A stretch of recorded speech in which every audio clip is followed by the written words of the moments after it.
This is the Winnipeg Jets, and at the time of this video being made, they are undoubtedly the best team in the NHL based on points. When you look at their team from top to bottom, their advanced stats and overall execution, they should be the odds-on favorite to win the Stanley Cup. But they're not. They aren't even in the top 5 for teams that are favored to win the Stanley Cup. They are the best team, and nobody cares. That's because constant failures and shortcomings during playoffs have fans skeptical that they can actually translate it into success. So, is the doubt right, or is this team truly built to finally break through the hump? Well, let's take a deeper look. The Winnipeg Jets are the powerhouse of the NHL, at least for the regular season. And how they will fare out in the postseason remains to be seen, and it's really the only thing that matters. But when you look at the aspects of their game that they thrive in, all signs should once again point to them being able to translate that success into the playoffs.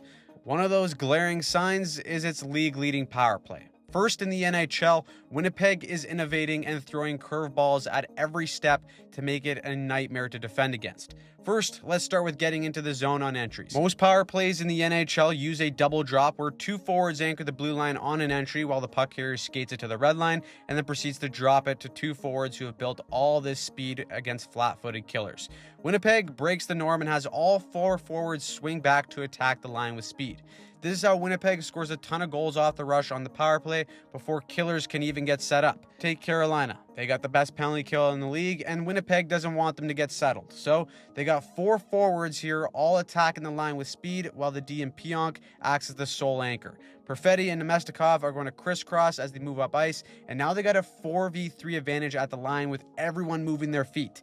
Now, because Pionk runs a pick play that has Shaq impressed, he opens up what is now essentially a mini 2v1 on the entry. Jets gain the line, and Carolina can't handle the speed and ends up being a goal off the rush. You'll see that anytime the Jets are looking to enter the zone, they'll be using this strategy and trying to create speed at the line. It's how they catch a lot of teams with their pants down. Now, in the current NHL, the sign of a great power play are ones that have movement. Motion is lotion. Yes, players and teams still have their designated spots, but if you look at the top power plays, all of them incorporate a ton of motion to force penalty killers to make tough split-second decisions. The Winnipeg Jets are doing this on another level right now, and here's how.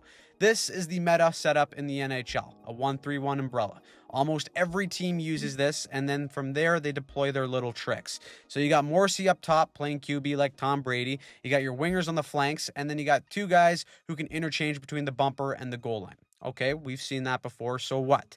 Here's the curveball. These three guys are all going to shift. Scheifele and Perfetti are going to go down to the goal line, and Vilardi is going to go into the bumper. Now, our boy Kyle Connor with possession is going to swing up high, and with just a little bit of motion from everyone on the ice, the Rangers PK now has to deal with a brand new look with Winnipeg spreading out. 4 players on the outside with Vilardi in the bumper. Now, this is just great pre-scouting from the Jets too, because the Rangers usually play an aggressive box. But what this spread does is it makes it extremely difficult for killers that are aggressive to be fully aggressive because the puck can move far quicker than any player can. So a few passes from low to high gets this killer chasing the play. It's going to buy a few seconds of space for Vilardi to be uncontested in the bumper, and it ends up in a goal. Okay, so now take a penalty kill that's really passive. Now here the Jets don't look like a threat with everyone on the perimeter, but a quick motion into the slot catches everyone on Seattle sleeping. How about this one? Here's that 1-3-1 that we typically see. Winnipeg gets in that, and look at Elias Pettersson looking at Nikolai Ehlers. Okay, cool. He books that he should be there on the flank, gets back to looking at the play, but here's Ehlers just slithering his way to the goal line.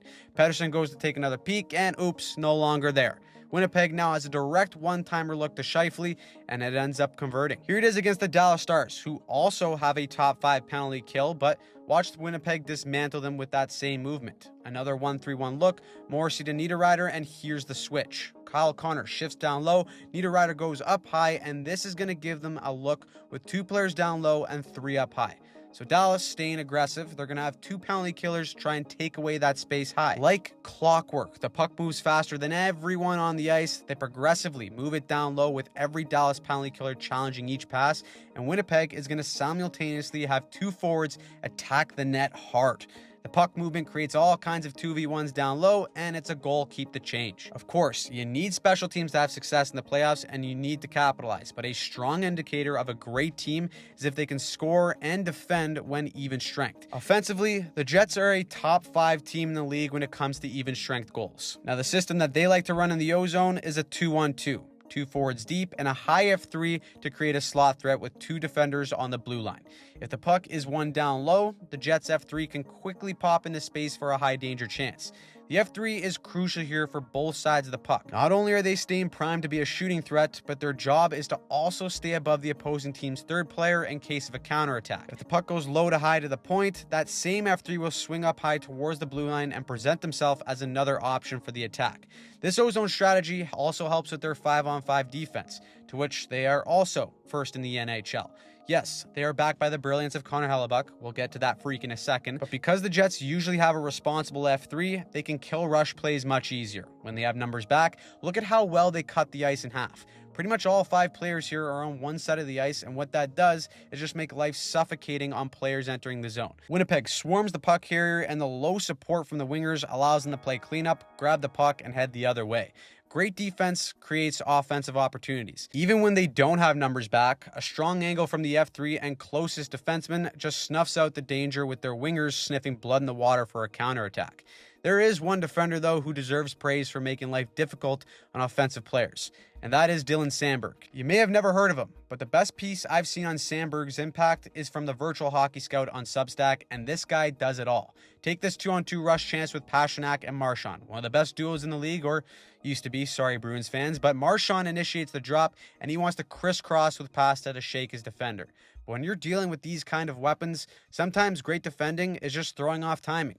Sandberg claims and maintains that space that Marchand wants to attack, and he drives him to the outside, and it throws off his timing. Winnipeg as a whole likes to play man-on-man in their own zone, and that's where Sandberg shines the most. If you're hugging the crease for a tap-in, he'll use his entire big 6'4", 216 pounds to box out players. Want to try and claim the slot and get into the danger areas? He's going to go toe for toe with you and muscle you off your route. As a forward, it is a chore and nightmare to try and get on the inside against this guy. And when you think about what's needed to have success in the playoffs, these are the type of battles you must win. Then, of course, you have the Jets MVP, and a guy that could very well win the Hart Trophy, and that's Connor Hellebuyck.